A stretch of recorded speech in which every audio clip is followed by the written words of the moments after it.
Olá pessoal, boa noite. Aqui é o professor Marcelo Seco. Vamos dar início aqui a mais um aulão da nossa quarentena aqui, legislação tributária municipal. Deixa eu só aguardar aqui o ok do nosso já famoso Ícaro, que nos auxilia aqui na retaguarda. Tudo em ordem, Ícaro? Som, imagem aí, posso continuar? Alô? Bom, vamos lá. Hoje o que a gente vai fazer? Vamos trabalhar com algumas questões recentes de legislação tributária municipal. Claro que tivemos poucos concursos nesses últimos meses aí, né? Então eu selecionei aqui algumas questões de 2019. Já tivemos algumas provas em 2020, mas não provas muito significativas, né? Com bancas de muito peso. Tivemos a prova de Santos lá com boas questões, mas poucas questões assim com um teor didático relevante. Depois, ao longo aí dos nossos cursos, com certeza nós iremos resolvê-las para vocês, tá?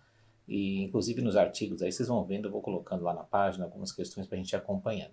Mas vamos pegar algumas questões de 2019, boas questões que eu separei aqui para vocês, e a gente vai resolver para dar continuidade aí ao nosso treinamento de legislação tributária municipal, que mais uma vez, como eu já disse, ela é uma disciplina que pode ser pedida em concursos da esfera municipal, mas também em concursos do judiciário de modo geral, não é verdade? Qualquer concurso aí para cargos do judiciário acaba pedindo legislação tributária como um todo, e aí a gente cai na parte, até no direito tributário, lá das regras da legislação tributária municipal, da estadual e federal também, para as quais eu também tenho cursos aí, vocês podem dar uma olhada no site, tá? Vamos lá então, sem mais delongas, vamos começar aqui a resolução das nossas questões, tá ok? Vou trocar aqui só para a tela. Então estamos aqui na nossa querida legislação tributária municipal. Professor Marcelo Seco. Vamos resolver questões, como eu já havia dito para vocês, não é verdade? Vamos começar por aqui. Vamos lá, começando então. Primeira questão. Questão de 2019, da VUNESP para a Prefeitura de São José dos Campos. Então vamos lá. João é proprietário de imóvel localizado em área urbanizável, assim considerada pela lei local. Bom, já vimos duas coisas aqui. Tem o proprietário, temos o imóvel, temos a área urbanizável e temos a lei local. No caso aqui, a lei local é a lei municipal, ok? Sendo certo que na referida área somente conta com um posto de saúde, distância de 2 quilômetros. E ele recebeu lá a cobrança de IPTU. Diante dessa situação hipotética, o que a gente pode afirmar? Vamos lá. A ilegalidade na cobrança, ilegalidade na cobrança do IPTU, vamos ver. Porque não foi observada a existência de todos os melhoramentos previstos no CTN para fim de exigências do imposto. Qual imposto? O IPTU, né? Bom, isso aqui está errado, não há ilegalidade, tá? Por quê? Aqui ele está falando que só tem um posto de saúde a uma distância de 2 km. Lá no CTN a gente tem 5 ou 6 itens, dos quais pelo menos 2 devem estar presentes, mas tem que estar presentes na área urbana, né? Então vamos começar já aqui que as exigências do CTN são para a área urbana. E para a área urbanizável, posso cobrar IPTU? Posso. Vamos ver adiante que vocês vão verificar que pode ser cobrado na área urbanizável também. Vamos lá.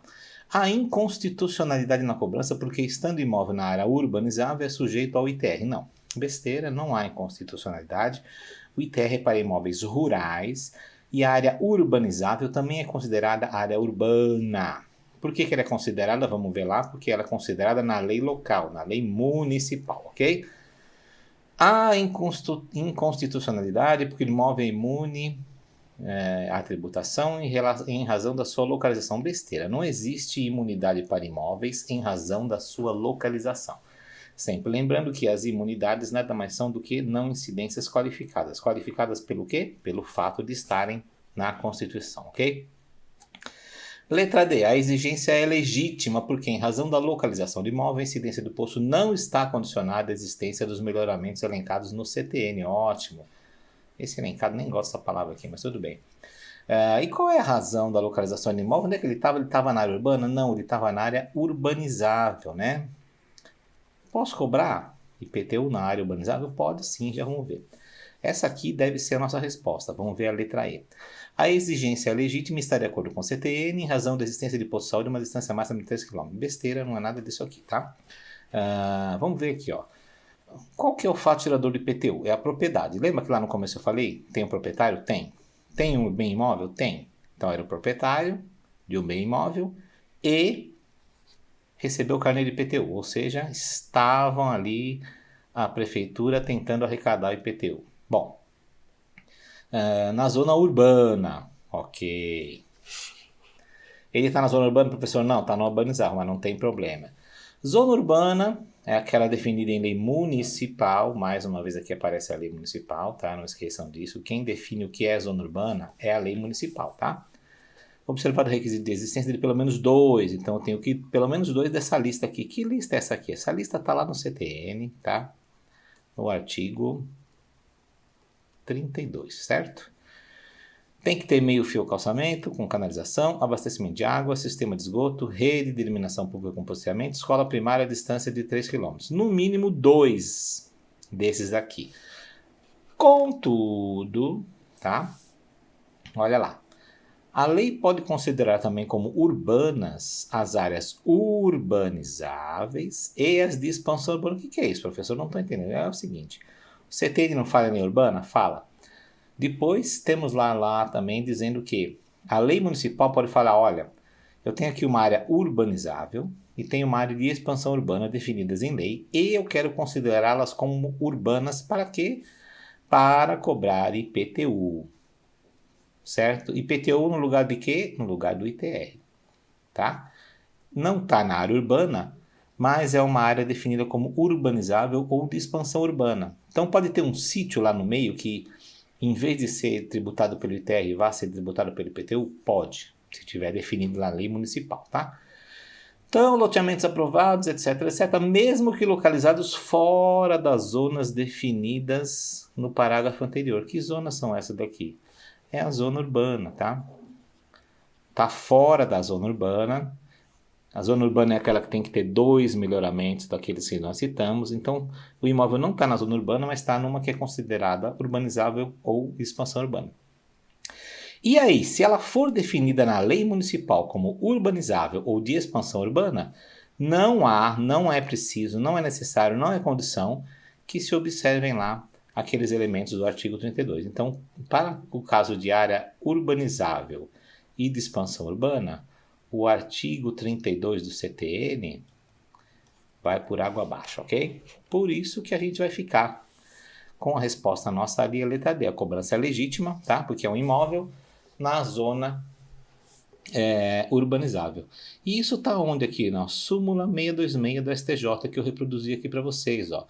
IPTU sobre imóvel situado em área considerada como urbanizável ou de expansão urbana não está condicionada à existência dos melhoramentos do artigo 32, ok?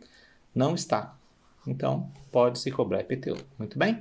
Olha, preste atenção que isso é uma questão recorrente em provas de legislação municipal para auditor fiscal, principalmente, ok? Mais uma aqui da FCC agora. A Lei Complementar Municipal X dispõe sobre o ITBI, nosso querido ITBI, no município de São José do Rio Preto. Enquanto que a Lei Complementar Y dispõe sobre o IPTU. O município pode cobrar ITBI? Pode. Pode cobrar IPTU? Pode. Então vamos lá ver o que ele está falando. De acordo com as leis complementares, professor, lei complementar municipal? Sim, os tributos municipais podem ser instituídos tanto por lei ordinária quanto por lei complementar. Aliás, qualquer tributo, tá? Exceto aqueles que têm reserva lá, empréstimo compulsório, por exemplo. De acordo com a mencionada lei complementar, observados os campos de incidência próprios, né, os bens imóveis por acessão física, bens imóveis, IPTU, incide sobre imóvel? Incide. ITBI, incide sobre imóvel? Incide. Por acessão, o que é um bem imóvel por acessão física? Bem imóvel por acessão física é aquele no qual houve intervenção do homem ou da mulher, intervenção humana, tá? É um bem construído, por exemplo, uma casa, um edifício, tá? É um bem por acessão. Então, vamos lá. eles não são tributados pelo ITBI nem pelo IPTU. Besteira, é claro que eles são tributáveis, pode ser tributáveis. Não são tributáveis pelo ITBI, mas pelo IPTU. Besteira, é tributável pelos dois. São tributáveis pelo IPTI, pelo ITBI, mas apenas no caso de permuta, quando ambos estiverem localizados no município, e não o são, porém, pelo IPTU. Besteira, porque ele é tributado pelo IPTU, é tributado pelo ITBI, e não é só no caso de permuta, tá? O ITBI tributa simplesmente a transmissão. São tributáveis pelo ITBI, mas não pelo IPTU. Besteira, é tributável pelos dois. São tributáveis tanto pelo ITBI quanto pelo IPTU. Bom, o ITBI, olha lá, aqui eu expliquei para vocês o que é o imóvel por acessão física, tá? É aquele que foi incorporado ao solo pelo homem, construções, por exemplo. É tributável por ambos os impostos citados no comando. ITBI é municipal, IPTU é municipal, ambos incidem sobre imóveis, um sobre a propriedade e outro sobre a transmissão.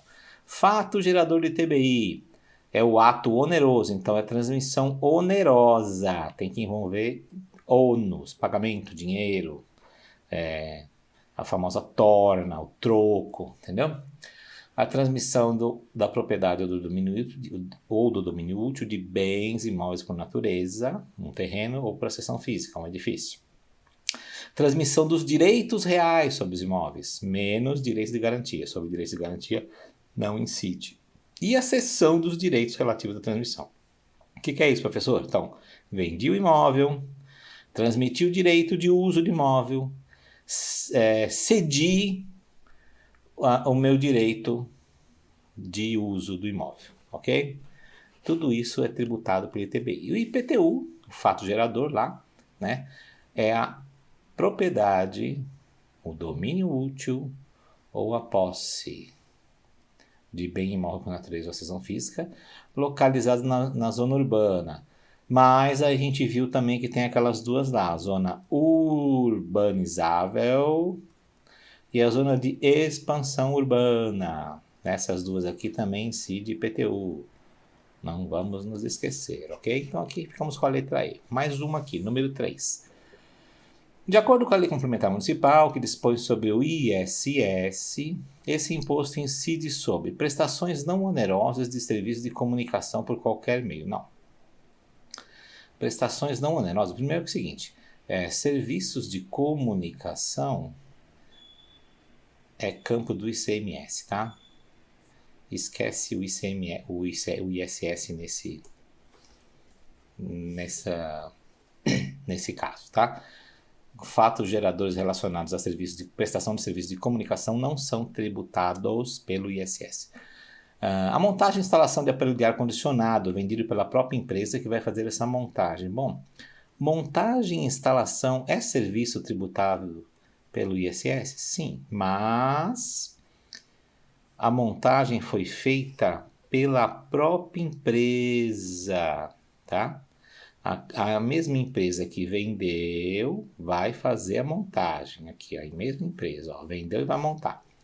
Assumir o compromisso de prestar serviço de correção de venda efetuada por meio de funcionário próprio, sem informação. Isso aqui é bem relevante, tá? Isso aqui é relevante. O que interessa aqui é o seguinte: é um funcionário da empresa, ela vendeu e ela vai montar. Nesse caso, não incide ISS.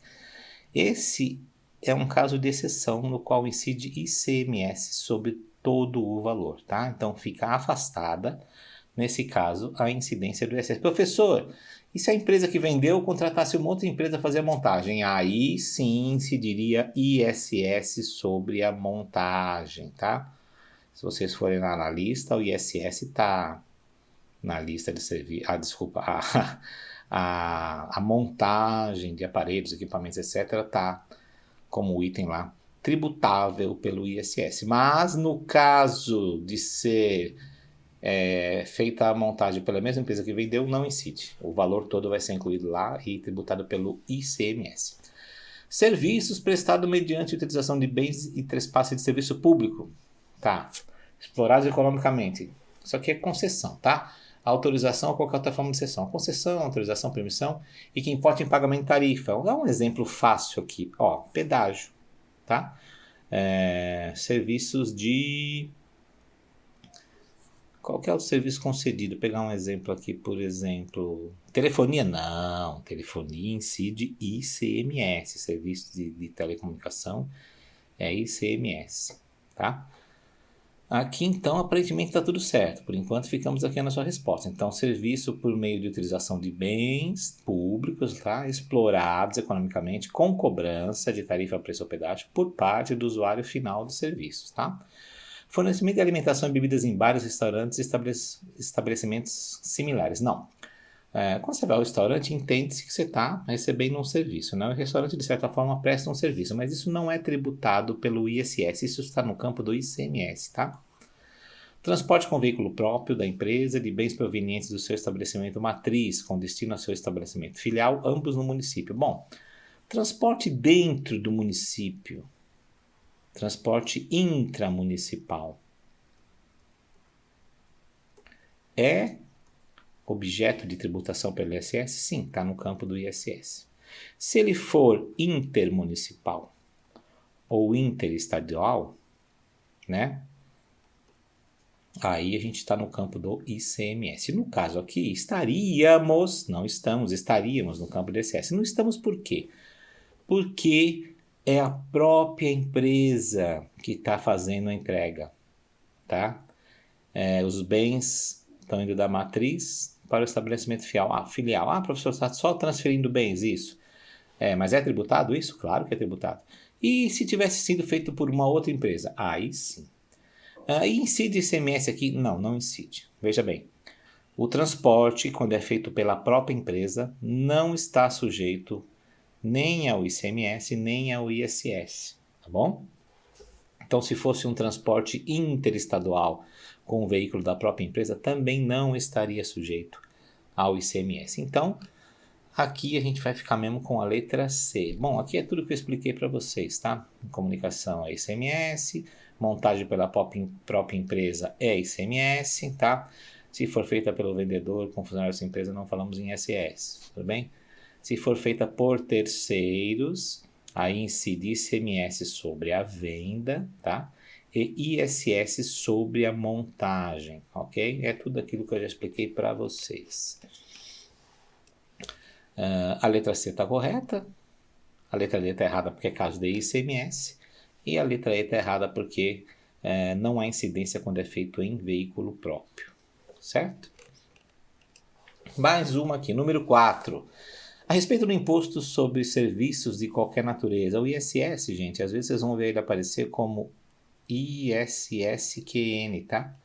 Imposto sobre serviços de qualquer natureza, tá? Por intermédio de lei decorrente de processo legislativo regular, sempre tem que ser, senão não é válida, os municípios podem estabelecer a responsabilidade tributária de terceiro pelo cumprimento total ou parcial da obrigação, incluindo-se multas, etc. A lei municipal, quem é competente para instituir o ISS? Município, certo? Por meio de lei, ok. Essa lei municipal pode estabelecer responsabilidade tributária? Claro que pode. Claro que pode, tá? Então isso aqui está certo. A definição dos casos de responsabilidade tributária cabe ao legislador do ente federativo que detém a competência para instituir. No caso aqui, ISS é municipal.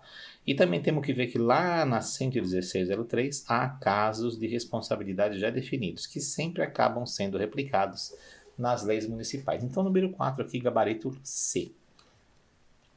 Número 5, a respeito do ISS de novo. A base de cálculo do ISS na intermediação e fornecimento, ele fala de duas coisas aqui, ó, intermediação e fornecimento de mão de obras, é a taxa de agenciamento, excluídos os valores de salários e encargos sociais, tá certo? Então, veja bem, isso aqui está errado, por quê? Isso aqui é verdadeiro no caso da intermediação, mas é falso no caso do fornecimento, tá? Então, no caso de intermediação, eu só pago o ISS sobre a taxa de agenciamento. É uma agência de emprego que vai lá, seleciona uma pessoa, apresenta ela para a empresa contrata, paga uma taxa para a pessoa lá, para a empresa que selecionou, tá? E aí ela que vai contratar o cidadão, ISS só sobre o agenciamento, tá? Agora, no caso de fornecimento, aí é diferente o caso. Vamos lá, ó. Súmula do STJ. No tocante à base de cálculo, ISSQN incide apenas sobre a taxa de agenciamento quando a gente estiver falando sobre intermediação. Devendo, entretanto, englobar também os valores de salários quando a gente estiver falando do fornecimento. Então, são as duas situações que eu falei para vocês, tá? Intermediação de mão de obra e fornecimento de mão de obra. São itens diferentes, tá? Então, aqui no 1704, que é o agenciamento, fornecimento de prestação de serviço de agenciamento de mão de obra, tá? A mão de obra é contratada e paga pelo tomador. Nesse caso, ISS apenas sobre a taxa, ok? Esse aqui é o texto lá da decisão, tá? Na qual originou-se a súmula. Depois vocês leem com cuidado. O que interessa é o seguinte, 1704, não precisa saber o código também. Agenciamento de mão de obra, ISS só sobre o valor de agenciamento, tá? Prestação do serviço. 1705, fornecimento de mão de obra. Nesse caso, o funcionário é terceirizado. ISS sobre o valor total do serviço, incluindo a mão de obra, tá? Então, vamos lá. Naquele caso, 1704, agenciamento. A minha empresa contrata uma empresa para encontrar um funcionário para mim. Eu pago a taxa de serviço para ela, ela recolhe ISS sobre esse serviço. Não tem nada a ver com o salário do funcionário que eu vou contratar para pagar. 1705, eu contrato uma empresa de segurança para prestar serviços aqui para mim, pago um X por mês para ela, ela se vira com os funcionários dela, já ia falar servidores. Ela se vira com os funcionários dela. Essa empresa, prestadora, vai pagar ISS sobre o total, ok? Por isso que está errado, letra E, número 5. Então. Questão 6. A base de cálculo do ISS da assistência médica é o valor da consulta ou atendimento médico, incluídas as despesas com exames, excluídas as despesas com refeições, medicamentos e diárias. Errado, porque não se inclui na base de cálculo do ISS sobre planos de saúde, por exemplo, assistência médica, né? Planos de saúde, planos veterinários, etc. Os valores repassados a hospitais, laboratórios, clínicas, médicos e outros, tá?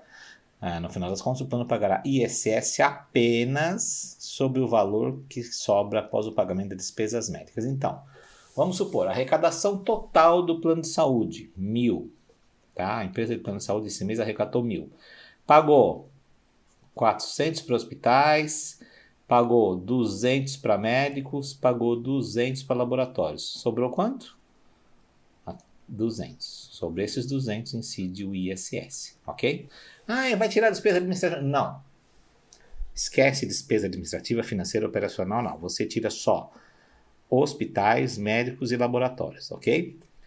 Sobre o restante incide o ISS, tá? Por isso que está errada número 6. Número 7. Vamos lá. De acordo com a lei do município que dispõe sobre o ISSQN, nosso querido imposto sobre serviços, e sua base de cálculo,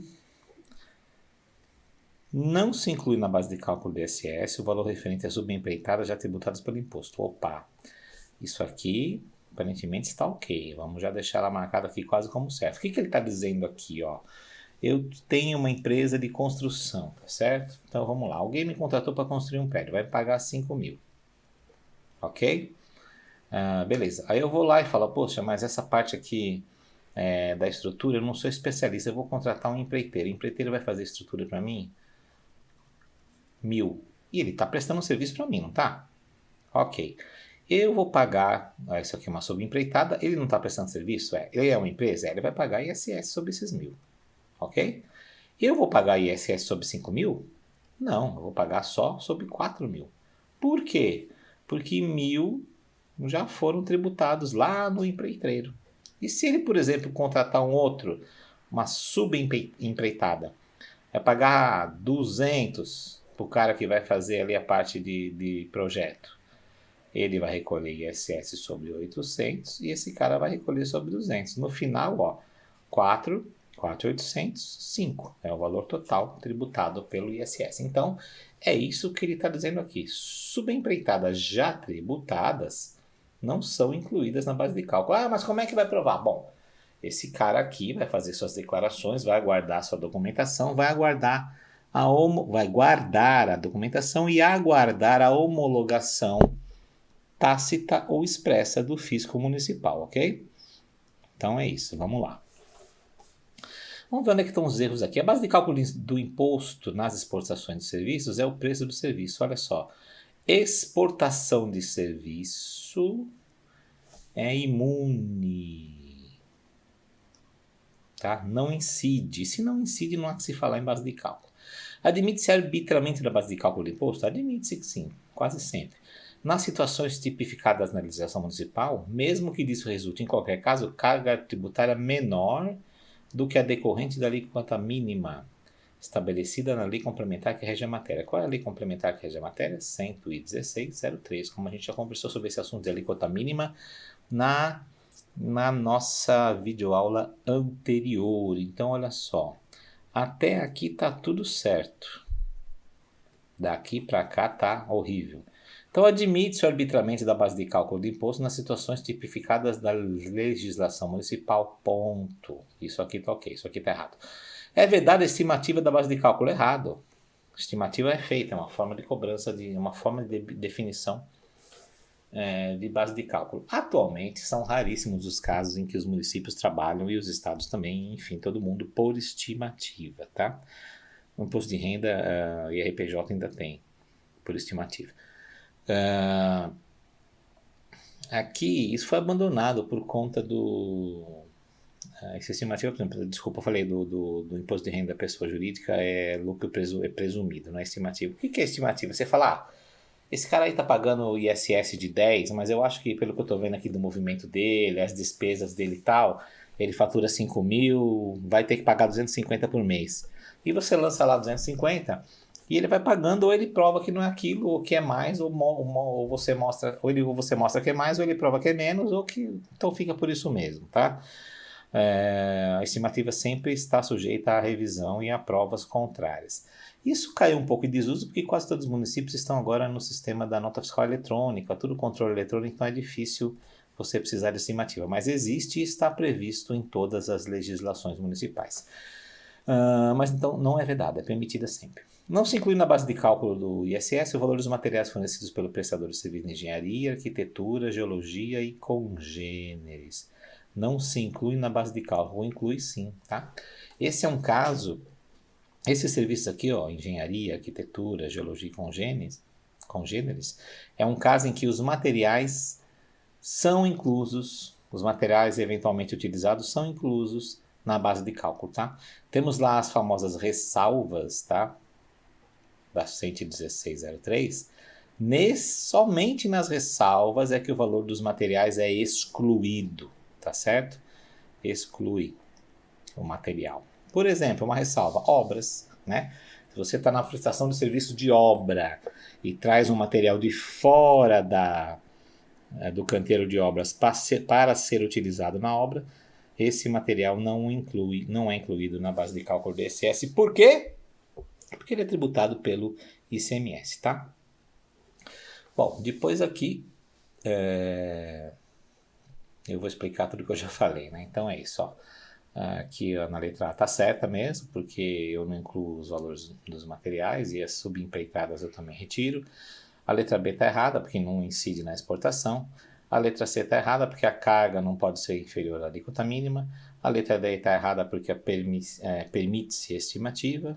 E inclui-se sim lá a questão dos materiais nos serviços de arquitetura e congêneres, tá? Mais uma então, número 8. O ISS é tributo municipal, cheio de controvérsias, Constituição Federal, LC 116, Decreto-Lei 406 e Lei Municipal, tá? O serviço considera-se tomado e imposto devido, ele quer saber a correta, tá? Muito importante, hein, gente? Ó, às vezes o cara coloca incorreto aqui e quebra suas pernas, hein? O serviço considera-se tomado e imposto devido no local do estabelecimento prestador e... Isso aqui tá certo. Nem sempre, tá? Não é o único local, mas tá certo. E na falta desse estabelecimento, no domicílio do tomador. Opa, pera aí. Domicílio do tomador? Não, tá certo? A base de cálculo do serviço, nesses casos, é o preço da prestação. tudo bem, o preço da prestação do serviço é a base de cálculo. Não, tá certo sim, ó. O imposto é devido no local do estabelecimento do prestador, tá certo, e na falta desse estabelecimento no domicílio do tomador. Não, é errado, isso aqui tá errado. Já vou mostrar para vocês por quê, olha só. O imposto é devido sempre no local do prestador? Não. E quando não tem um lugar do local do prestador, ele é devido no domicílio do tomador? Não. Algumas legislações trazem isso aqui, mas ele não é. Olha só onde é que a gente paga ISS. Ó. A gente paga no local do prestador, tá? Tudo bem? A gente paga no domicílio ou estabelecimento do importador, tá? E a gente paga no local, isso aqui é local, tá? E a gente paga no local da prestação, certo? Vou dar uns exemplos aqui para ficar mais claro. Então é o seguinte, ó. Dedetização. Onde que é devido? Por exemplo, empresa de dedetização aqui em São Paulo presta serviços de dedetização em Guarulhos, município limítrofe aqui. ISS para quem? Para São Paulo, tudo bem? Local do prestador. Porque esse é um serviço que a LC 11603 não existe lá nenhuma ressalva, nenhuma exceção, e ela diz que é no local do prestador. Uma pessoa na Bahia, lá em Salvador, importa um serviço, certo? Onde que é devido uma pessoa física? O ISS, no local do domicílio da pessoa física importadora. Se fosse uma pessoa jurídica, no local do estabelecimento, tá? Local da prestação, caso clássico, obra. Então, de novo agora, uma empresa do Rio de Janeiro faz uma obra em Niterói, tá certo?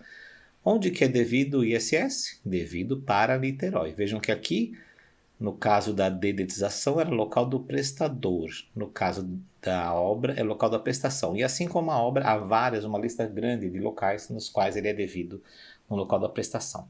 Então, são essas três situações. Não existe aqui domicílio do tomador, embora aqui a gente fale em domicílio do tomador. Mas é do importador, tá? Professor, o importador não está tomando serviço? Está tomando serviço, mas não é isso que está escrito lá. Então aqui foi-se por água abaixo por conta da literalidade, tá bom? Letra A errada. A alíquota mínima é 2%? Sim. O imposto poderá ser objeto de concessão? Poderá. Entretanto, ser objeto de concessão de isenções e incentivos? Pode dar isenção, incentivo ou benefício tributário e financeiro? Pode. Reduzir base de cálculo? Pode. Crédito presumido? Pode. Outorgado? Pode. Qualquer outra forma de benefício? Pode. Mesmo que disso resulte direto ou indiretamente carga tributária menor que 2%? Não pode. Então isso aqui está tudo errado, tá? Aqui está bom, agora aqui está errado. Aqui poderia ser desde que não resulte. Então vamos lá, a alíquota mínima é 2%, posso conceder qualquer benefício, desde que não resulte em carga tributária menor do que 2%, exceto, como já estudamos, no caso de obras, né, demolição, etc, etc, e transporte público municipal, tá bom? Mais uma aqui, letra C. Considera esse estabelecimento prestador o local onde o contribuinte desenvolve atividade de prestar serviço, está certo. De modo permanente ou temporário, está certo. Que configure unidade econômica ou profissional, está certo. Sendo irrelevantes para caracterizar as denominações de sede, filial, agência, blá, blá, blá. Escritório de representação. Beleza, isso aqui é a definição clássica de estabelecimento. Lá na 11603, em várias outras leis aí, de vários outros tributos, tá? Então, o estabelecimento prestador é uma unidade econômica profissional. E o que é essa unidade econômica profissional? É um lugar onde o prestador de serviço trabalha, que pode ser definido por várias coisas, para a existência de pessoas trabalhando, de equipamentos, entendeu? Há vários indícios, na verdade, vários itens que podem ser detectados e fazer com que você considere aquilo você, auditor fiscal, considere aquilo, o fisco considere aquilo como uma unidade econômica ou profissional e caracterize como estabelecimento. Isso é necessário para quê? para definir o contribuinte, certo? Porque o contribuinte é o estabelecimento prestador. Vamos lá. O contribuinte do ISS é o tomador do serviço errado, é o prestador, tá? O contribuinte é sempre o prestador. Isso aqui é a coisa mais básica que tem do ISS. Enquadramento de sociedade como sociedade profissional com vistas à tributação fixa anual, existe isso? Existe. Independe de requerimento? Não, depende, né? Tem que requerer. A maioria das coisas que não são, que são uma coisa que você quer diferente lá, por exemplo, isso aqui é um regime diferenciado de tributação. O que é isso aqui? Vamos pegar um tempinho para explicar, não estava previsto aqui, mas é o seguinte, ó. O que é uma sociedade profissional ou sociedade uniprofissional? É uma sociedade, por exemplo, de advogados, de arquitetos, de engenheiros, de contadores. Só trabalha pessoas da mesma profissão. Só tem advogado, só tem arquiteto, só tem engenheiro, só tem contador, só tem médico, tá? E ela pode requerer, se ela for uniprofissional, tem uma série de regras que tem que seguir, tá? Se ela for sociedade uniprofissional ou sociedade profissional, ela pode requerer tributação fixa. O que é isso? Paga um valor fixo, paga X por mês por profissional habilitado, tá? Ou por ano, depende da lei, tudo bem? Com isso ela afasta, por exemplo, se eu tiver 10 profissionais e a lei disser que eu pago 1.000 por mês por profissional, eu vou pagar 10.000 por mês, certo? É difícil lei que chegue nesse valor alto aqui, mas enfim, paga 10.000 por mês. E aí o que acontece? Se eu faturar 10 milhões, tá? Essa minha empresinha aqui, e se o ISS for 5%, quanto que eu ia pagar? 500 mil, certo? De ISS. Mas estando aqui na tributação fixa, eu pago 120 mil. Tudo bem? É isso que é a tributação fixa, tá? Bom, aqui eu já explico para vocês o que é, né? Por que estava errada a letra E, ó, porque é devido no local do prestador, ou no domicílio, se não tiver local, exceto nos casos em que ele é devido ao estabelecimento do importador ou local prestação. Então são 3 situações: estabelecimento do prestador, se não tiver estabelecimento, é o domicílio, porque pode ser uma pessoa física prestando serviço. Agora, se for importação, tá? É o domicílio do importador, ou estabelecimento do importador, se pessoa jurídica. E a gente tem que separar também o terceiro caso, que é aqueles em que o ISS é devido ao local da prestação, tudo bem? Tem as exceções lá e a gente vai ter que estudá-las com calma, que isso sempre é objeto de prova. Aí expliquei lá que você não pode conceder benefício, mas não pode ter alíquota inferior a 2%, exceto nesses 2 itens aqui, nos quais pode, tá? Então isso aqui é a regra, exceção da exceção, tudo bem? Então a regra aqui é que não pode, tá? A alíquota mínima é 2%. Não pode, mas se for um desses 2 serviços aqui, pode, tá? Na verdade são 3, ó. Porque aqui eu chamo tudo de obra, tá, gente? Quando eu falo em obra, é construção, reparo, manutenção, demolição, tá? Tudo aqui do 702, 705 da lista, tá? Vamos lá. Bom, isso tudo já expliquei para vocês, né? Vamos aqui para mais uma agora. Número 9. Letra VUNESP. No que tange ao ISS, assinar a alternativa correta sobre a prestação de serviços em relação ao emprego, trabalhadores avulsos e diretores. Olha só. Segundo a 116.03. Sócios gerentes, empregados, trabalhadores avulsos e diretores. De acordo com a lei, o que acontece? Essa turma paga ISS. Você é empregado numa empresa, você paga ISS? Não. Servidor público, seu salário incide ISS? Não. Diretor de uma empresa, paga ISS? Não. Integrante de conselho consultivo de empresa de capital aberto, paga ISS? Não. Então não há incidência, tá? Não tem alíquota nenhuma, simplesmente porque não há incidência. E aqui, ó, os casos de não incidência, esses aqui são da 116.03, tá? São replicados em todas as leis municipais e às vezes aqui aparece mais 1 ou 2, tá? Que são específicos do município. Se você estiver estudando no município, você vê lá. Mas então não incide na exportação, não incide na relação de emprego, no trabalho avulso que você contrata, tá? Não incide na remuneração de diretor, conselheiro, gerente ou delegado. intermediação de valores e serviços que não estão na lista. Nesses casos, não incide ISS. Não confunda o trabalhador avulso com o autônomo, ok? O autônomo paga ISS, normalmente por alíquota fixa, tá? Isso aqui é diferente de autônomo. Isso aqui é um trabalhador avulso, foi contratado para trabalhar 2 dias na semana, por exemplo, tá bom? Mais uma aqui agora, número 10.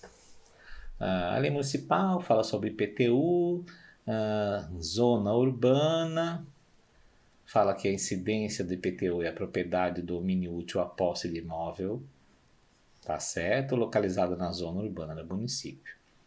Aí ele estabelece que zona urbana é aquela definida em decreto? Não, a gente já viu que não é decreto que define zona urbana. Resolução conjunta do secretário? Besteira, não é nada disso. Zona urbana é definida em lei municipal. Decreto? Não. Lei e que conta com rede de iluminação pública sem posteamento para distribuição, com transporte coletivo municipal, delegacia de polícia situada a uma distância de 3 km. Não é essa a exigência que a gente precisa, tá? Conta abastecimento de água, sistema de esgoto sanitário, construídos e mantidos pelo poder público, entre outras hipóteses. Ok, vamos lá ver então. Olha lá. Tem que ter pelo menos 2, tá? Então, olha lá. O imposto incide sobre a propriedade, domínio útil, a posse de bem imóvel por natureza, nosso querido IPTU. Entende-se como zona urbana, a definida em lei municipal, então esquece aquele negócio de decreto, resolução, não sei o quê, e tem que ter pelo menos 2 dos incisos seguintes, construídos e mantidos pelo poder público, exceto no caso de estar em zona urbanizável, certo? Ou de expansão urbana, certo? Nesse caso eu não preciso dos 2 itens, tá? Não preciso. Mas ali a gente já sabe que a questão falou zona urbana, então eu preciso dos 2 itens. E quais que são esses 2 itens aqui? Ó? Meio fio ou calçamento, tá?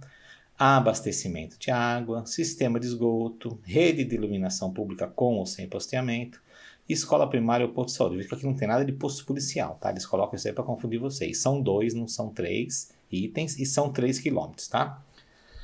Então vamos lá, a lei municipal pode considerar urbanas as áreas urbanizáveis. Ok, a gente já está cansado de saber isso aí. E, mais uma vez, nesse caso aqui, eu não preciso, tá? Dos 2 itens. Tudo bem? Vamos para a próxima aqui, número 11. Terreno situado em zona de expansão urbana, olha lá. Zona de expansão urbana, deixa eu arrumar aqui. Então é um terreno, tá? Não é um imóvel, não é um prédio, é um terreno. Paga IPTU sobre terrenos? Paga, porque IPTU é Imposto sobre a Propriedade Territorial e Predial Urbana. Esse aqui é prédio e esse aí é terreno, tá? É imposto predial, territorial, urbano.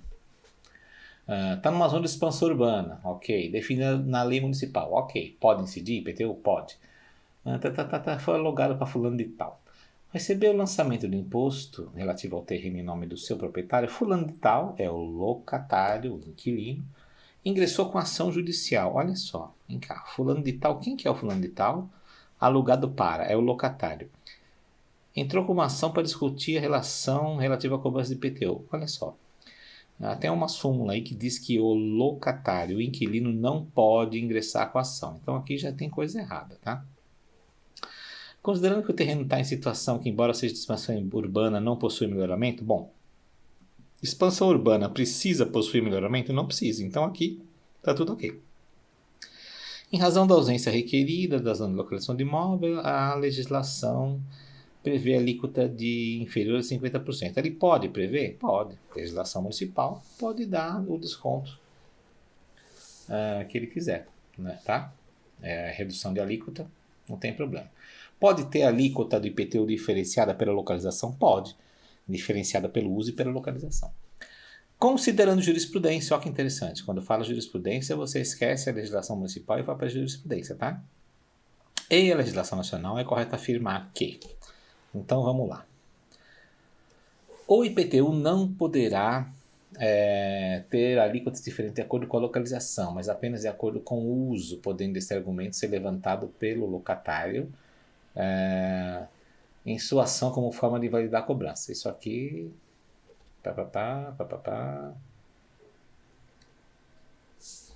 Espera aí, que ele está pedindo... Certo. Então, vamos lá. Isso aqui está errado, tá? Por que está errado? Ó, o argumento pode ser levantado pelo locatário como forma de validar a cobrança? Não pode.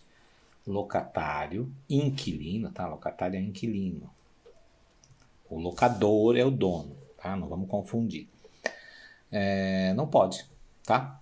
Ele não pode levantar. E aqui que está o erro. Então, sai fora para lá. O locatário possui legitimidade ativa para discutir a relação jurídico-tributária? Não possui, tá? Não possui. A gente já vai ver a súmula aí. O IPTU pode ser cobrado sobre imóveis situados em zona urbana? Apenas pode. Sendo imóvel em questão por esse motivo, sujeito apenas ao ITR? Não. Não, porque ele está em zona urbanizável, né? Ou de expansão urbana, vamos ver aqui. Ele está em zona de expansão urbana. Expansão urbana pode se cobrar, se ela tiver definida em lei municipal, pode se cobrar IPTU. Então, esse apenas aqui está errado e não tem nada de ITR, tá? Da incidência de IPTU sobre imóvel situado em área considerada, a incidência de IPTU em área considerada pela lei como urbanizável ou de expansão urbana não está condicionada à existência dos melhoramentos elencados no CTN. Opa, perfeito.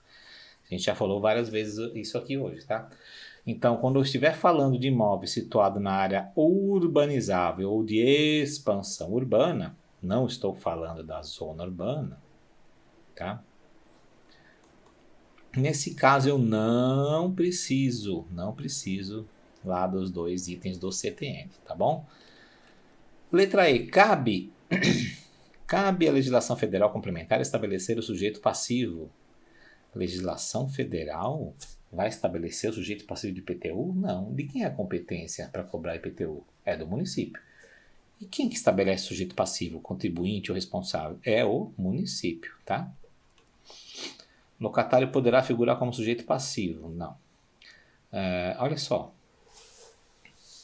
Ainda que a lei preveja de forma diversa. Bom, aqui está errado porque não cabe à legislação federal, tá? Cabe ao município.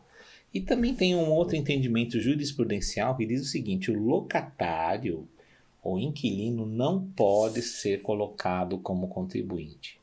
Não pode ser contriba. Tudo bem? Então é isso aí, ficamos com a letra D. A letra A está errada, eu posso ter a alíquota diferenciada pelo uso e pela utilização e pela localização, mas o locatário não pode entrar, tá? Aqui tem aquela súmula que eu falei para vocês, ó, o locatário não possui legitimidade ativa, tá? O locatário não pode questionar a cobrança, tudo bem? A letra C está errada porque eu posso cobrar imóveis em zona urbana, zona urbanizável ou zona de expansão urbana. E ainda posso pegar os edificados em condição de uso, os não edificados, os edificados sem condição de uso e os que não atendam a quaisquer exigências legais ou administrativas, tá? Posso cobrar de tudo. Olha lá, mais uma súmula aqui, ó, incidência de IPTU na área urbanizável de expansão urbana, tá? Não está, é a súmula que a gente já viu lá, não está sujeita à existência dos melhoramentos. E outra súmula aqui, ó, cabe à legislação municipal estabelecer o sujeito passivo do IPTU. Eu não sei porque tem essa súmula aqui, até que fiz observação, uma súmula besta, porque a definição do sujeito passivo é sempre, tá? Do ente tributante competente, tá? Quem institui imposto estabelece lá quem é o contribuinte e o responsável, ok? Mais uma aqui, número 12. A respeito do IPTU, poderá ter alíquotas diferentes de acordo com a localização? Pode. E o uso do imóvel? Opa, pode sim. Por enquanto vamos ver isso aqui. Para fins desse imposto, entende-se como zona urbana definida em lei estadual, besteira, lei municipal. Será progressivo em razão do valor? Não pode. Não pode ser progressivo em razão do valor, ok? Ele poderá ter o quê? alíquotas diferenciadas em função do valor, tá? Mas ele não pode ser progressivo. Será progressivo no tempo, salvo previsão específica em lei. Ele não é progressivo no tempo. Terá como base de cálculo o valor da aquisição dos imóveis. Espera aí. O valor da aquisição não, né? Na verdade é o valor venal, tá? Por coincidência, valor venal e valor de aquisição podem ser iguais em um dado momento, mas essa não é, tá? Não é isso daqui, tudo bem? Aqui é o seguinte, ó. O que está dando erro aqui é esse será. Ele não é que ele será, é que ele poderá ser, tá? Esse será aqui implica o deve, mas ele não deve, ele pode, tá? Ele não deve ser, ele pode ser, tá? Por isso que eu parei ali para pensar, porque ele pode ser progressivo em razão do valor. Eu posso ter exatamente alíquotas diferenciadas. Imóvel de 1 milhão paga 2%, imóvel de 500 mil paga 1%, imóvel até 100 mil paga 0,5%, tá? Isso aqui é progressividade em função do valor. Pode ser progressivo no tempo? Pode. Ele pode ser progressivo no tempo nos casos previstos na Constituição Federal e replicados em leis municipais. Progressividade no tempo para devido à utilização do solo urbano, tá? Então, o imóvel que não está atendendo a finalidade social, não está sendo utilizado. Imagina um imóvel gigante, um terreno gigante que está parado lá no meio da cidade. A prefeitura lá vai e fala, olha, você precisa utilizar esse imóvel, construir, lotear, fazer uma atividade econômica, etc. Se você não fizer isso, eu vou te cobrar uma alíquota progressiva no tempo. Primeiro ano eu vou te cobrar 2% a mais, depois no segundo ano eu vou te cobrar 10%, até o limite de 20% em 5 anos, e depois de 5 anos eu vou te desapropriar. Pode fazer isso? Pode, basta a previsão legal, já está na Constituição, muitos municípios já fazem isso, tá? Quando vocês forem estudar as leis municipais, vocês vão ver. Então o IPTU pode ser, não é que deve, então não é será, é poderá ser, progressivo em razão do valor, e progressivo no tempo, tudo bem? Vamos lá, então na número 12 a gente fica com a letra A. Aqui eu trouxe para vocês a resposta, ó, sem prejuízo da progressividade no tempo. Ele poderá, ó, não é que ele será, nem que ele deverá ser, é o deve lá que estragou tudo. Progressivo em função do valor e alíquotas diferentes de acordo com a localização e o uso, tá? E também depois tem a progressividade no tempo, tá num dispositivo diferente, tá? Zona urbana define-se na lei municipal e poderá ser progressivo em razão do valor do imóvel, tudo bem? Não, aqui não é deve, por isso que eu dei errado ali, ó. Deve, se você escrever deve ou será, tá errado isso aqui. Letra D, progressividade no tempo é facultada pelo inciso 2, que eu falei que é um dispositivo diferente, tá? É o da desapropriação. E a base de cálculo é o valor venal. Vamos lá. Questão de número 13, letra E. As autoridades fiscais municipais, em vista a 3 imóveis localizados na zona urbana do município. Olha lá, visita a 3 imóveis. Zona urbana pode cobrar IPTU? Pode. Primeiro imóvel, um terreno limpo no qual havia apenas um container que abrigava temporariamente uma família de refugiados estrangeiros. Um container é uma instalação provisória. Tudo bem? Posso cobrar IPTU? Posso, mas não sobre o prédio. Nesse caso, porque eu falei para vocês, ó, IPTU, Imposto Predial Territorial Urbano. Então é prédio e terreno. Qual a diferença disso aqui, ó? Normalmente prédios têm alíquotas menores do que a dos terrenos, que é para incentivar a utilização, tá bom? Então o container, bom, aqui vai cobrar? Vai cobrar como territorial, como terreno. Segundo imóvel, edificações condenadas em razão de abalo sísmico. Tem edificação? Tem. Quando eu tenho edificação, eu cobro predial, mas está condenada, não está em condição de uso, então eu vou cobrar como terreno. Terceiro imóvel, Um terreno baldio habitado por famílias nômades vivendo em tendas. Tendas também são provisórias, né? Tenda não é. Então é um terreno baldio, está vazio. Vou cobrar como terreno, tá? Então nesse caso aqui, eu nem sei, ele vai perguntar se vai cobrar ou se não vai cobrar, mas se for cobrar é só territorial, não pode cobrar predial, tá? De acordo com a lei, os 3 imóveis são considerados edificados? Não, não são. São terrenos, os 3 são terrenos, tá bom? Os 3 imóveis são terrenos ou não edificados. Em algumas legislações você vão encontrar imóvel não edificado, e em outra você vai encontrar terreno, tá? Somente o primeiro imóvel é considerado edificado? Não, nenhum deles é edificado. Errado, errado. O primeiro e o terceiro são edificados? Errado, nenhum dos dois, nenhum dos 3. Somente o segundo é edificado? Errado. Todos os 3 bens imóveis são não edificados? Errado. Certo, desculpa. São 3 terrenos, exatamente. Tudo bem? Os imóveis são classificados sempre, não é obrigatório, mas quase sempre você vai achar no IPTU, tá? Entre prédios e terrenos. Predial, territorial, edificado, não edificado, tá bom? As alíquotas para terreno normalmente são maiores, tá? É obrigado a ser maior, professor? Não, mas eu não vi nenhum município até hoje em que fosse igual, tá? Analisando a situação dos 3 imóveis, todos são classificados como não edificados ou terrenos.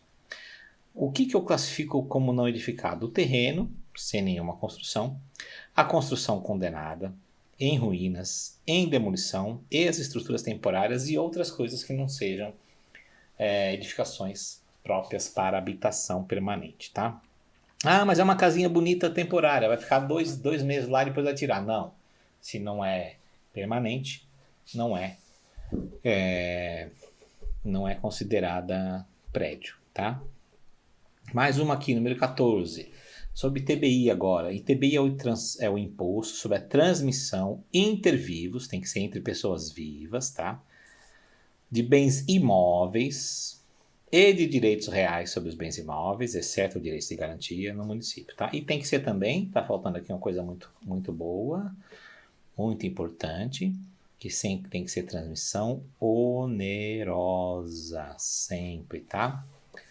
Estão sujeitos à incidência desse imposto quaisquer atos onerosos, não tinha visto aqui, translativos ou constitutivos de direitos sobre, ou direitos reais sobre imóveis tais como, vamos lá, dação e pagamento, você já tem que saber lá do direito tributário, o que é isso? O contribuinte está devendo para o fisco, dá um imóvel para pagar. Incide em TBI? Incide.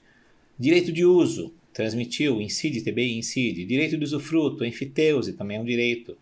Cessão de direitos à sucessão. Bom, qualquer sucessão desde que envolva imóvel, tá? Qualquer transmissão dessa vai incidir TBI, tá? Então aqui aparentemente está certo. Se for onerosa, tá? Incidirá ITBI. Tudo bem? Letra B. Transmissão para fins de realização de capital de bens ou direitos incorporados ao patrimônio de PJ e que tenha como atividade preponderante a compra e venda de veículos automotores. Aqui não incide. Por quê? Constituição Federal afasta a incidência nesse caso. Quando eu transfiro imóveis para a realização de capital de pessoa jurídica, tá? Esse bem vai ser incorporado ao patrimônio da PJ, tá? Não adianta depois vender, etc. e tal. Eventualmente pode vender, mas vai ser incorporado ao patrimônio inicialmente. Eu estou colocando aquilo lá para realizar o capital, desde que a atividade preponderante dessa empresa não seja relacionada a imóveis, e aqui não é veículo automotor, fica afastada a incidência, caso de não incidência. Locação de bem imóvel localizado no município. Sobre a locação, incide TBI? Não incide, é só sobre a transmissão. Então aqui não incide. Aqui não incide. Cessão de direitos reais sobre os bens móveis. Móveis, não. É só sobre bens imóveis. Tudo bem? Não incide também. TBI é só sobre bens imóveis. Subestabelecimento de procuração em causa própria ou com poderes equivalentes que se fizer para que o mandatário receba a escritura definitiva. Peraí, aqui incide? Não, não incide por quê? Vou explicar para vocês. Na maioria dos municípios não incide, em alguns incide. E mesmo naqueles que incidem no mandato em causa própria, o que é um mandato em causa própria? O imóvel já é seu, por algum motivo vendemos, fizemos contrato de gaveta, mas não sei o que, eu vou lá e falo, ó, o imóvel nem é seu, tudo bem? Ele é meu e eu tô te dando ele, mas eu vou lá e te dou um mandato em causa própria, quer dizer, você pode fazer o que você quiser com esse imóvel. Você vai passar ele para você, para o seu nome, tudo bem? Então é uma transmissão, não é? Nesse caso incide. Mas se eu fizer isso só para que você pegue a escritura, nesse caso o imóvel já é seu, tá certo? A gente já fez contrato de compra e venda, você só vai pegar a escritura definitiva. Nesse caso, a maioria dos municípios tira do campo da incidência. Por quê? Porque aqui não está acontecendo transmissão. Eu só estou fazendo o mandato para você realizar e regularizar lá a parte jurídica. Na verdade, o ITBI, nesse caso não incide em TBI, já incidiu, mas na verdade incidiu, por exemplo, antes, no contrato de compra e venda, certo? Então, se eu faço só lá um mandato para você, um mandato em causa própria, ou procuração de causa própria, faço o subestabelecimento para a pessoa só colocar lá, tirar a escritura, que na verdade já pagou, entendeu? Enfim, não interessa o que aconteceu. O modelo do negócio aí não interessa. Já incidiu antes, tá? Na compra e venda. Apesar do STJ dizer que contrato de compra e venda não é suficiente para a incidência, que seria só o registro do imóvel no cartório, a maioria dos municípios estabelece a incidência no momento da compra e venda. Por quê? Porque a maioria das pessoas não registra o imóvel na compra e venda. Se o cara não registrar nunca, não incidiria ITBI nunca, tá? Então o município vai lá e diz, não, no momento da compra e venda, incide o ITBI, você tem que pagar. Se não pagou e o fisco descobrir depois, você está ferrado e vai ter que pagar desde lá de trás, tá bom? Vamos lá, número 15 aqui. João e Maria são irmãos, condôminos do imóvel adquiriram sucessão hereditária. Olha, cuidado com a sucessão hereditária, porque a sucessão hereditária é campo do ITCMD, tá? Bom, ganhar imóvel lá na herança. O inventário foi encerrado, o imóvel transferido para os herdeiros, então já foi TCMD, esquece. Eles querem aproveitar a oportunidade e vender o imóvel agora. Então eles ganharam o imóvel na herança, agora eles vão vender. Já ficou para trás a herança, esquece essa parte aqui, foi só para confundir vocês. Estão preocupados com a incidência de impostos. Em função disso, estão verificando qual a possibilidade do registro de venda sem pagamento de imposto. A esse respeito, eles não querem pagar o imposto. Vamos lá. A incidência do imposto estadual sobre a transmissão de bens intervivos com a alíquota de 4 a 8%, conforme o Estado, que deverá ser levada em consideração. Olha só. Bagunçou tudo aqui, porque o imposto estadual é o ITCMD, é causa mortes, tá? Então o intervivos, que é o ITBI, não tem nada a ver aqui, não é estadual, só por isso já estaria errado, tá? E a gente sabe que eles estão falando aqui do que, ó? Teve o imóvel, João e Maria, teve uma sucessão, tá? Receberam o imóvel A, já tá com eles, e agora eles querem vender. Quando eu vender aqui, vai acontecer o quê? Vai incidir ITBI, tá? Se eu ficar com eles não acontece nada, se eu vender, incide ITBI. E não é imposto estadual, pronto, imposto estadual já ficou na herança, aqui já pulava, já saía fora. João e Maria não deveriam se preocupar, pois o CTN estabelece que o imposto sobre transmissão de bens imóveis intervivos, nosso querido ITBI oneroso, é sempre responsabilidade do adquirente na operação de compra e venda. Olha só. Ele é sempre de responsabilidade do adquirente? Não, não é sempre, depende. Ele vai ser de responsabilidade, o contribuinte aqui no caso vai ser quem o município estabelecer. Pode ser o vendedor ou pode ser o comprador, tá? Então esse é sempre aqui está errado. Por se tratar de alienação, venda de bem imóvel adquirido em sucessão hereditária, não há que se falar em incidência de impostos, mas apenas de taxas. Besteira, porque já incidiu o ITCMD na herança, tá? E vai incidir ITBI se tiver uma venda, tá? Taxas e emolumentos também pode incidir lá no cartório, tá ok? Caso o responsável pelo cartório do registro de imóveis se omita quanto à exigência de comprovação do recolhimento do imposto municipal devido pela transferência, qual é esse imposto municipal devido pela transferência? ITBI. Responderá solidariamente. Opa, pode sim. O cartório responde solidariamente se não recolheu o ITBI? Sim, responde, tá? Tanto pelo CTN como por caso eventualmente estabelecido lá na lei municipal. Caso José e Raquel adquiram o bem sem prévia verificação da inexistência de dívidas tributárias relativas a impostos sobre a propriedade, responderão subsidiariamente pelo pagamento desses impostos. Ele vai responder subsidiariamente? Não. Quem é José e Raquel? São os adquirentes. Se eles adquirirem e eventualmente tiver um imposto lá, uma dívida tributária, um IPTU atrasado, eles vão ser subsidiários? Não, eles vão ser solidários, tá? Responsabilidade solidária, ok? Então é isso que eu falei para vocês. Olha lá, aqui está errado, ITBI municipal, não está no Estado. Os adquirentes serão contribuintes e os vendedores poderão ser responsáveis. Também ele pode inverter aqui, tanto faz, depende do município. Incide ITBI na eventual venda. Tabeliães, notários e escrivães são responsáveis solidários pela regra geral do CTN, 134, e aqui não é Campo Belo, é o município que eu devia estar tratando, tá? Tanto faz. Município. Qualquer município pode colocar isso aí, tá? Os adquirentes são responsáveis solidários pelos tributos existentes na regra do CTN. Tudo bem? Então aqui na 15 ficamos com a letra D. 16. O ITBI é imposto sobre a transmissão inter vivos a qualquer título por ato oneroso, nunca se esqueçam disso, de bens imóveis. Tem como fato gerador algumas formas. Adicionar a alternativa é incorreta, olha só, ele quer incorreta, sobre o fato gerador. A transmissão de direitos reais sobre bens imóveis, exceto de garantia, é fato gerador de ITBI? Sim, senhor. É fato gerador. Se for direito de garantia, não. Professor, o que é o direito de garantia? Hipoteca, por exemplo. Direito real de garantia, não incide ITBI, tá? Depois dá uma olhadinha lá nas aulas, nos artigos que você encontra, são 3 direitos aí que estão excluídos. Hipoteca, penhor e anticrese. Na verdade, o penhor já é sobre bens móveis, então não estaria fora, tá? Hipoteca e anticrese, na verdade, eu acho que anticrese também é sobre bem imóvel, mas enfim. Se for direito real, normalmente o examinador coloca direito real de garantia. Você fala, bom, se for de garantia, não incide. Direito real incide, direito real de garantia não incide, tá?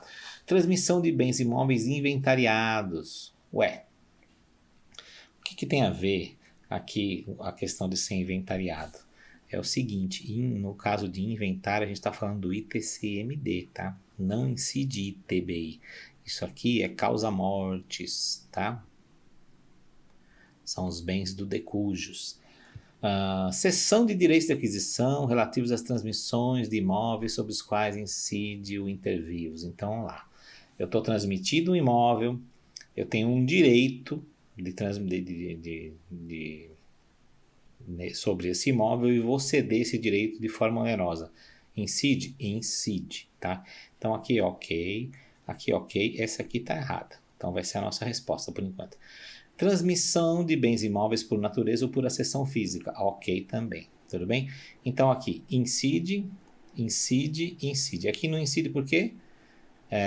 Inventário, herança, ITCMD, tá bom? Aqui eu explico para vocês. A, C e D corretas. Fato gerador de TBI. Transmissão onerosa, qualquer título. Propriedade e domínio útil de bens imóveis por natureza ou por acessão, tá?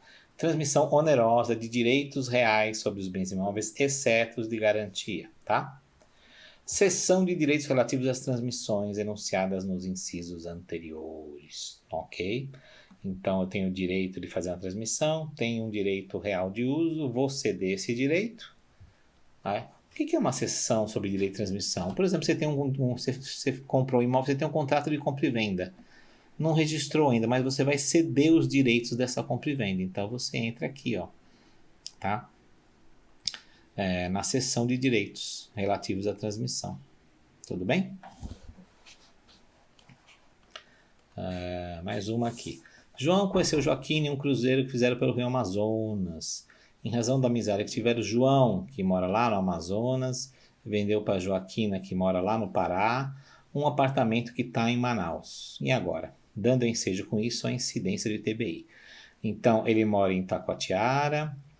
A Joaquina, que ganhou o imóvel, está em Belém. E o imóvel está em Manaus. A escritura foi firmada no cartório de Santarém. Temos 4 municípios aqui e agora. E agora não te interessa nada. O que interessa para o ITBI é só uma coisa que eu vou falar para vocês. Ó. Imóvel. É o local do imóvel. Só isso. Não interessa quem vendeu, não interessa quem comprou, não interessa onde está o cartário. O local do imóvel é o local, município para o qual é devido o ITBI, tá? Só isso, tudo bem? Então aqui, ó, onde está o imóvel? Apartamento está em Manaus.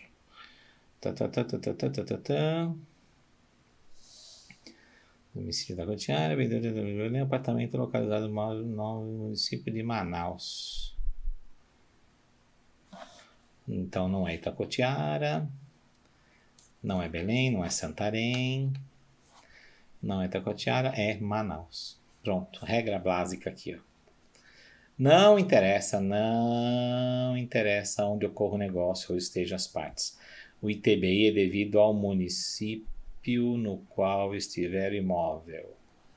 Imóvel em Manaus, ITBI para Manaus. Tá? Sempre essa regra, isso jamais vai mudar, independentemente de qual seja a legislação do município que você estiver usando, tudo bem? Então é isso, gente. A gente fica por aqui. Bons estudos para todos vocês. Espero que tenha elucidado aí várias questões, tá? Como sempre, quem tiver dúvida, pode me procurar no Fóruns do Ponto ou lá no Facebook, tá bom? É isso aí. Aproveitem aí para estudar, refaçam, releiam depois o material. Eu às vezes coloco muita coisa quando eu estou elaborando, mas de repente eu pulo uma coisa ou outra quando estou explicando. Leiam tudo com cuidado aí, que aí estão todos os detalhes necessários para vocês resolverem essas questões. E, repito, são questões recentes e são questões recorrentes, na maioria de provas que abordam a legislação tributária municipal, ok? Boa noite para todos, vamos que vamos!